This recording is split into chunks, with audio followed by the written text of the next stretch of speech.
Live, where news comes first. This is WECT News. In the past year, WECT News has continued to live its brand where news comes first, 24/7, 365. In times of breaking news and weather, our team is at its best. When unprecedented rains hit coastal New Hanover and Brunswick counties in September, our live coverage on the ground and from the air showed the effects. Now, we do have team coverage of the impacts of today's storms. You can see that this road is looking a lot more like a river than a street. All of these businesses hoping to reopen by tomorrow, but conditions will have to really clear up for that to happen. I'm standing right in the middle of Highway 17 heading south, and you can see it's completely empty. That is not something that you see every day, and here's why. Take a look. These cones are blocking off the road here. There's about 4 people from the Sheriff's Office, State Highway Patrol, state trooper, turning this long line of drivers right back around where they came from. And it's just to keep as many people safe and off the roads as possible. To get a look at the flood impacts here, let's take you farther south down to Southport, where flooding has caused part of Moore Street to collapse. The street is now impassable. I was just on the phone with Southport's Mayor Rich Alt. He said along with the road collapse, homes and businesses are flooded. There's now a shelter set up at South Brunswick High School for those who need the help in the shelter. The common theme here is that officials in Southport say that they did not expect this storm to cause us problems as big as this. Kim, this is actually the first time we've seen it not rain this whole morning, but I'm here on Raleigh Avenue off of Dow Drive, and just take a look at this neighborhood. You can see how high the water is. It's almost to people's mailboxes, completely flooding their front yards. We actually have talked to the people in this truck. They are stuck, and they've been here for the past couple of minutes, and that's why school was dismissed early over at Carolina Beach Elementary School, which is just up the road. Our First Alert traffic team helped offer live updates and safe routes in real time as flash flooding wiped out roadways. Snow and ice continue to blanket southeastern North Carolina. People are hunkering down, trying to stay warm. Snow is a rarity in southeastern North Carolina. When a winter storm blanketed the area with up to a half foot of snow in January, the WECT News and weather teams helped viewers stay ahead of the storm. And the WECT News team coverage is with you every step of the way through this winter storm. WECT's Ava Brengord and Connor Smith out in the elements tonight. Daniela Hankey keeping an eye on roads and bridges. The First Alert weather team has been tracking this storm for days now. Eric Davis at the Weather Center and Gabe Ross outside of the WECT studio. First Alert Digital Doppler pretty much tells the tale. It is mostly purple on this map, indicating a solid batch of snow. The snowstorm right now at its height. We've got several more hours to go of it looks like a light to moderate snowfall. But the big question, how much are we going to wind up getting? I think there's a good possibility by the time all is said and done in this that we could walk away with several inches. Now, we reached out to NCDOT, and they did tell us that they're going to be monitoring the bridge. Right now, they haven't had any reports of any accidents or anything happening on the bridge, but they're just going to continue to monitor it. And if they do see any activity or it starts to get more dangerous, they will, of course, monitor it and then let us know if they're going to shut it down. We did just drive over Snows Cut Bridge a few moments ago. The visibility not too great. The conditions very slick. And Carolina Beach officials are thinking about closing that beach tonight because of these conditions, the high winds, plus this wintry mix that has really picked up over the last few hours. Here's something very important. So this snow is very slippery. I want to take you over here to the road. There are no cars over here, but if you can kind of see these tire tracks right here, we were standing right where our camera woman Anaya Cromartie is when we saw a car come around this bend, and the car actually slid because the snow was so slippery. Now, luckily, nobody was hurt.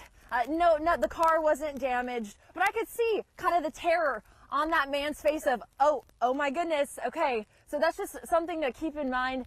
And using the WECT digital studio, we live streamed updates on social media and our website to answer viewer questions. Alex Irvin, I know we're going to get into the forecast here in a minute. Alex, hopefully roads will be good to get to work at 9 a.m. tomorrow. This is going to be a combination of a number of factors. One, how much snow you wind up with in your particular community. Two, how quick crews are going to be able to get out to actually clear the roads. Obviously, the pre-treatment helps a little bit, but still the ability to get that clear is going to be another factor. We don't take weekends off. When a deadly shooting happened at a Wilmington Walmart store in November, we were there live with breaking news from the scene. Officials believe Dean Michael Newman was shoplifting at this Walmart. They say Newman pulled out a gun near the checkout area after being confronted for shoplifting by an employee. He fired his weapon, killing one Walmart employee, sending other shoppers running for safety. One bystander describes what the moments were like for him and his girlfriend when they heard those shots. All I was worried about is making sure that me and her were safe. As soon as we heard the gunshot, I was making sure she was getting out the door. And followed up with continuing coverage for several days. Paz was working at his job at Walmart, trying to stop a suspected shoplifter. The suspect, 35-year-old Dean Newman, allegedly pulled out his gun and shot him. I was at work, waiting tables, and my phone just kept going off. When I got there and they told me he didn't make it, I just kind of sat there and was just letting it sink in, Seeing my mom cry out the way she did and my sister, I had to hold it together for them.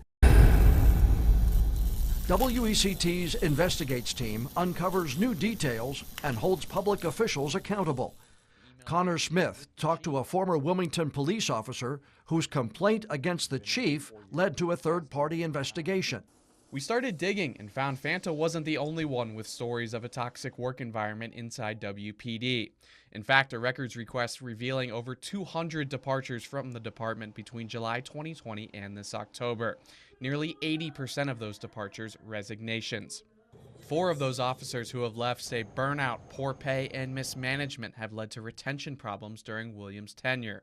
Our team also dug into issues with the New Hanover County Board of Elections over delays in counting absentee ballots.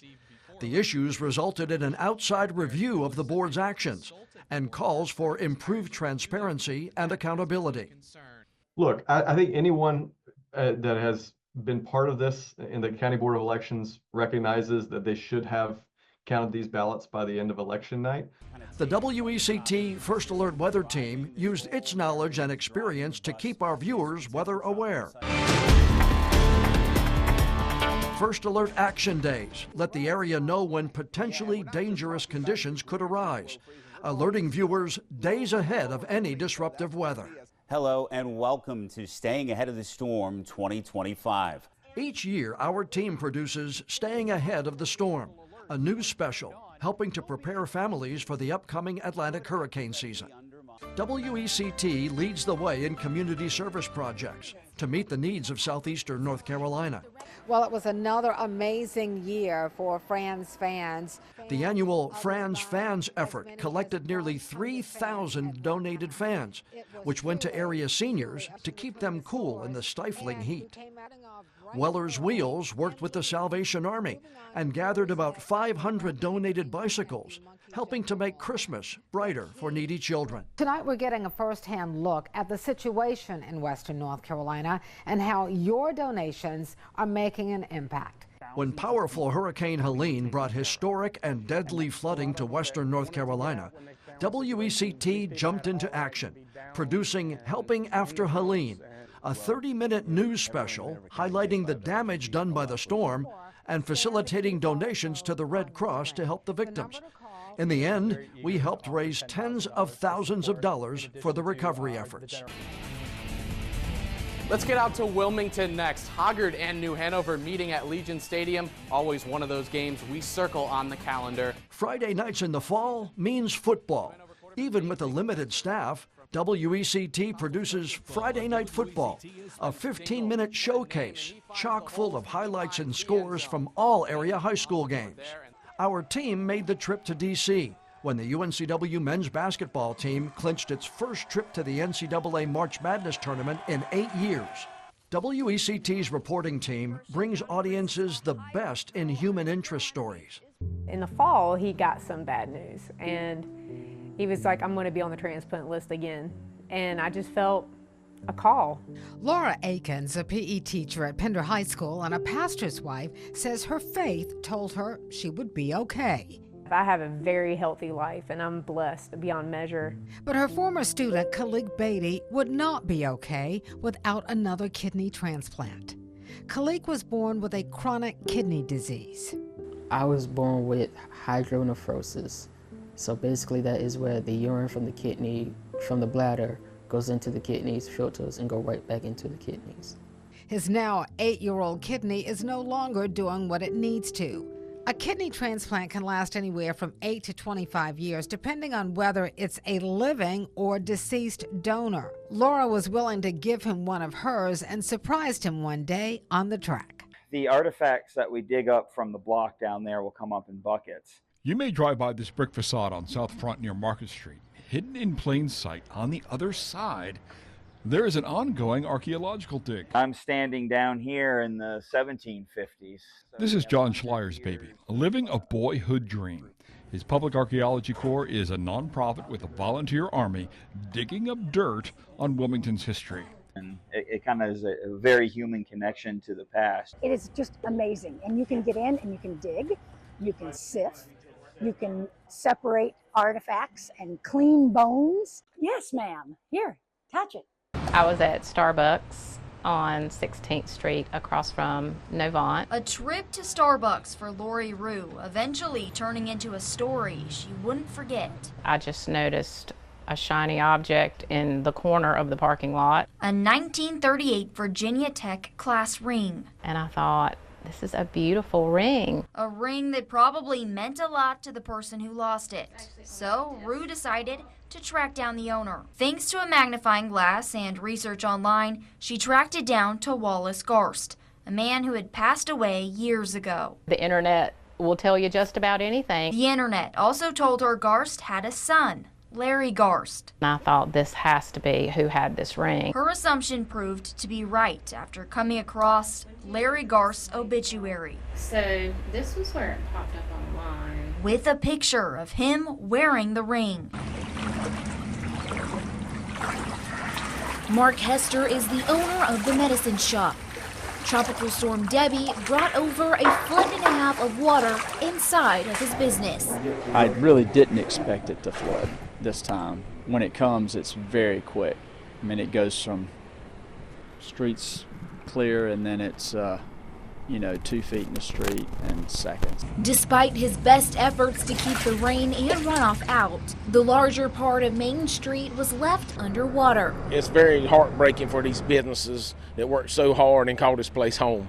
In 1954, weeks after the station first signed on the air, she went to Channel 6's general manager with an idea. I was in Virginia, and there was a lot of children's shows on, and Johnny was carried away with my little son.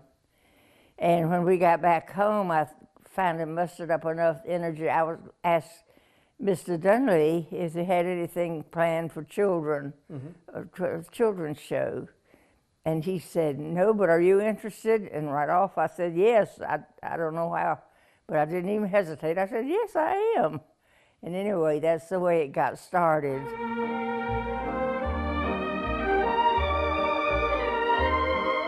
Catherine's idea turned into Kiddie Time, and the program quickly became a huge success. Moms, dads, teachers, church groups, all would bring children to the studio to be with Miss Katie, whether it's breaking news. Yeah, Daniela, this is a very good news, especially because crews were out here for almost 12 hours. Now, they actually just left right before we came on air, but I am told that some of them will still be around monitoring the fire the rest of the night. That's because some of those flames are still active. You may remember earlier, they thought they had it mostly contained as well, but then the wind picked up again and carried it over Highway 87, which is why they are still keeping an eye on it. This prompted a road closure of Highway 87 and more evacuations. weather coverage. And given that we're north of the center, yes, we're vulnerable for more of these bands to come on shore. Moderate to heavy as they are now, they're downright torrential to the east of Masonboro and Pleasure Island. Investigative reports. But that's nothing new. WECT obtained emails dating back to 2022 from the previous property manager noting, quote, black-like substances reappearing in 2 apartments. That former property manager is now the current Pender County Housing Director, Sue Sava. Feature stories. Murray was one of thousands of orphans brought from Vietnam to the U.S. as part of Operation Baby Lift during the withdrawal of U.S. forces and the fall of Saigon. I've always felt that if my parents gave me up, it was for a good reason. But where do you look? How do you trace back your origins after 50 years and to a place more than 9,000 miles away? And sports coverage. All I hear is whistling and, you know, the sound of the bullets coming back and forth. And then I feel something burning on my left shoulder. I thought I got punched. So I'm just holding my shoulder and I walk to the back of the house and I'm communicating to my friends. I think I got shot. And I moved my hand off my shoulder, and you see blood squirting. And it's a scary moment. Preston says his first thought, would he live? And then came the second thought, would he ever play sports again? With one of the smallest staffs in North Carolina, WECT produces more than 42 hours of local news every week, generating hundreds of thousands of daily views on our website, news app, and digital channels. We believe we're worthy of being named Outstanding News Operation in RTDNAC Division 2. Where news comes first. This is WECT News.